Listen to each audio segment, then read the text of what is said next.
রবীন্দ্রভারতী বিশ্ববিদ্যালয়ের উপাচার্যকে বিশ্ববিদ্যালয়ে প্রবেশে সব রকম নিরাপত্তা দিতে হবে, এমনটাই নির্দেশ দেওয়া হলো কলকাতা হাইকোর্টের পক্ষ থেকে। রবীন্দ্রভারতী বিশ্ববিদ্যালয়ের উপাচার্যকে বিশ্ববিদ্যালয়ে প্রবেশে সব রকম নিরাপত্তা দেওয়ার নির্দেশ দেওয়া হলো কলকাতা হাইকোর্টের পক্ষ থেকে।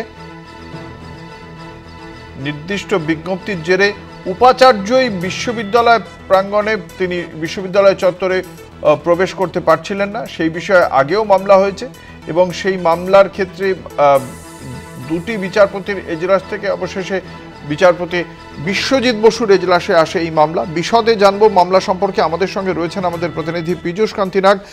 ঠিক কি বলা হয়েছে এই বিষয়ে মহামান্য আদালতের পক্ষ থেকে? দেখো, রবীন্দ্রভারতী বিশ্ববিদ্যালয়ের ভারপ্রাপ্ত উপাচার্য প্রাক্তন অবসরপ্রাপ্ত বিচারপতি শুভ্রকমল মুখোপাধ্যায় কলকাতা হাইকোর্টের দ্বারস্থ হন। তার দাবি যে জোড়াসাঁকো এবং সিটি থানায় অভিযোগ জানিয়েও নিরাপত্তা রক্ষী দ্বারা অভিযোগ জানিয়েও কোনো কাজ হয়নি। বিশ্ববিদ্যালয়ের গেট তালা বন্ধ করে সামনে অবস্থান বিক্ষোভ চলছে। তিনি একজন ভারপ্রাপ্ত উপাচার্য হিসাবে বিশ্ববিদ্যালয়ে প্রবেশ করতে পারছেন না, ফলে বিশ্ববিদ্যালয়ের কাজকর্ম ব্যাহত হচ্ছে। তাই কলকাতা হাইকোর্টের কাছ থেকে তিনি নিরাপত্তার দাবি জানিয়েছেন। যদিও রাজ্যের আইনজীবী বিশ্বব্রত মল্লিক আদালতে পরিষ্কার দায়ের করেছেন, ইমেল মারফত অভিযোগের ক্ষোভ এবং গেট বন্ধের উল্লেখ নেই। এরপরেই বিচারপতি বিশ্বজিৎ বসু রুষ্ট হয়ে রাজ্যের আইনজীবীকে বলেন যে বিশ্ববিদ্যালয়ের গেট বন্ধ করে অবসর উপাচার্যকে ঢুকতে দেওয়া হচ্ছে না, এটা চলতে পারে না। অবিলম্বে রাজ্যকে আমি নির্দেশ দিচ্ছি, প্রশাসনের মাধ্যমে গেট খুলে নিরাপত্তার ব্যবস্থা করতে হবে। বিচারপতি বিশ্বজিৎ বসুর নির্দেশ যে উপাচার্যকে এক্ষুনি ক্যাম্পাসে যেতে হবে।